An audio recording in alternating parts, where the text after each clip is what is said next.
அரசியலுக்கு வரணும், பொது வாழ்க்கைக்கு நான் வரணும் என்று நீங்கள் முடிவு செய்த பிறகு நீங்க செய்ய வேண்டியதெல்லாம் உங்களை மேம்படுத்திக்கிட்டே இருக்கணும் sir. You have to keep improving yourself. அதுக்காகத்தான் நீங்க நேரம் கொடுக்கணும். உங்களை இம்ப்ரூவ் பண்ணணும், மக்களை பார்க்கணும், கிராமத்துக்கு போகணும், பேசணும். இது நீங்க செய்யுங்க. மத்தபடி நீங்க ஒரு பார்ட்டி ஆபீஸ்ல டைமே வேஸ்ட் பண்ணாது. தலைவர் வருவாரு, வெளியே போயிடணும், அளவு சொல்லாம அதெல்லாம் டைம் வேஸ்ட். அவர் வரும்போது பாப்பாரா. உங்களுக்கு அந்த திறமையும் தகுதியும் இருக்கும் பொழுது எல்லாரும் உங்க வீட்டுக்கு தானா தேடி வருவாங்க. நம்ம கிட்ட தான் இந்த பெரிய மாநாடு, பெரிய கூட்டம், 50,000 சேர் போடு, 1,00,000 சேர் போடு, அத்தனை பேர்த்த வர சொல்லி, இத்தனை பேர்த்த வர சொல்லி, 10 மாலையை போடு, 10 அவார்டை கொடு, அவங்களுக்கே ஒரு டைட்டில் கொடுத்துக்க. இல்லைங்களா, புது ஸ்டைல் இருப்பேன்.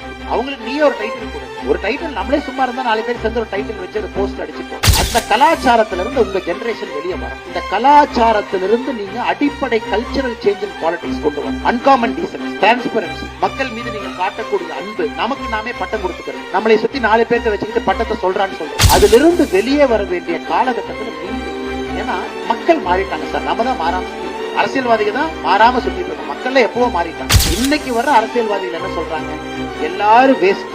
நான் வந்தனா சிஸ்டத்தையே உடைச்சு நான் மொத்தமா மாத்திரணும். அவங்க தான் ஜெயிக்கணும். உலகம் ஃபுல்லா பாருங்க. தமிழ்நாட்டில் நேற்று பார்த்து ஒரு அரசியல் கட்சி தலைவர் மாட்டெல்லாம் நிக்க வச்சு பேசிட்டு இருந்தாங்க. என்ன மாடெல்லாம் வாக்காளர் உரிமை கேட்குது. மக்கள் ரொம்ப ராடிக்கலா போறாங்க. இன்னொரு அரசியல் தலைவர் மரமேறிட்டு இருக்காரு. So we are seeing everything. அவங்க பண்றது எதுவும் உங்களுக்கு தப்பு சரின்னு இல்லை. எல்லாரும் ராடிக்கலா மூவ் பண்ண ஆரம்பிச்சாங்க. மக்களுடைய மனசை கவரணும். மக்கள் அப்பதான் இவங்க ஒரு மரமேறி ஏதோ பண்றாரு, மாற்றத்தை கொடுப்பாரா பாக்குறாங்க. நமக்கு இன்னைக்கு பாலிடிக்ஸ் சாதாரணமா என்ன போச்சுனாங்க, எல்லாத்தையும் கிரிட்டிசைஸ் பண்றது சாதாரணமா. இவன் சரி இல்லைங்க, அவன் சரி இல்லைங்க, அவன் சரி இல்லை. அந்த கூட்டத்துக்குள்ள நீங்க மாட்டிக்கவே கூடாது. யாராக இருந்தாலும் நீங்க யோசிக்கணும். ஏன் இந்த முடிவு எடுத்திருக்காங்க, ஏன் இந்த முடிவு எடுத்தாங்க, ஏன் இப்படி யோசிச்சாங்க.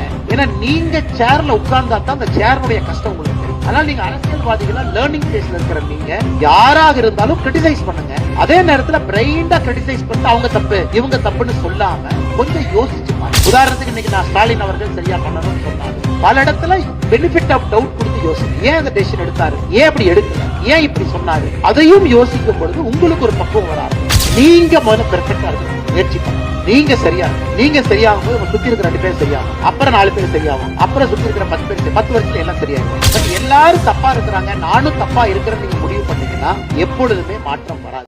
சோ எப்பொழுதுமே உங்களுக்கான குவாலிட்டியை நீங்க வளர்த்துக்கிட்டே இருந்தீங்கன்னா உங்களுக்கு வர வேண்டிய பொறுப்பும் பதவியும் கண்டிப்பா வரும், நிச்சயமா வரும். அதுக்காக நீங்க எங்கேயும் போய் நிக்க வேண்டாம் அவசியம் இல்லையா. செல்போனை பாத்தீங்கன்னா நூற்றுக்கணக்கான மெசேஜ் வந்து ஏதாவது ஒரு சின்ன சின்ன விஷயங்களா தான் இருக்கும். அண்ணே பதவி, அண்ணே இப்படி, அண்ணே அப்படி, நான் உங்களை வந்து பார்க்கல, நான் உங்களுக்கு மாலை போடல, நீ தப்பா நினைச்சுக்கிட்டீங்களா, நீங்க போகும்போது என் கண்ணை பார்த்து பேசலையே, என்னை பார்த்து சிரிக்கலையா, நீங்க கோபமா போனீங்கன்னா தப்பு பண்ணிட்டேன் நான். அப்ப ஏன் அதை கேட்கிறோங்க? நமக்கு நம்ம மேல நம்பிக்கை இல்லாதனால யாரோ ஒருத்தர் மேல நம்ம டிபெண்ட் பண்ண ஆரம்பிக்கிறோம். உங்களுக்கு உங்க மீது நம்பிக்கையும், உங்கள் வேலையின் மீது நம்பிக்கையும், உங்கள் நேர்மையின் மீது நம்பிக்கையும், மக்களுக்கு நான் பணி செய்யறேன் அப்படிங்கிற கர்வமும் உங்களுக்கு இருக்கும் பொழுது நீங்க யாரோடமும் அவங்கள பார்த்து அவங்களுடைய கடைக்கண் பார்வை உங்க மேல படணுமா அப்படிங்கிற அவசியமே உங்களுக்கு. அந்த மாய வலையிலிருந்து நம்ம வெளியே வரணும். So first you should be leaders of your own might. நீங்க அப்படி இருக்கணும்.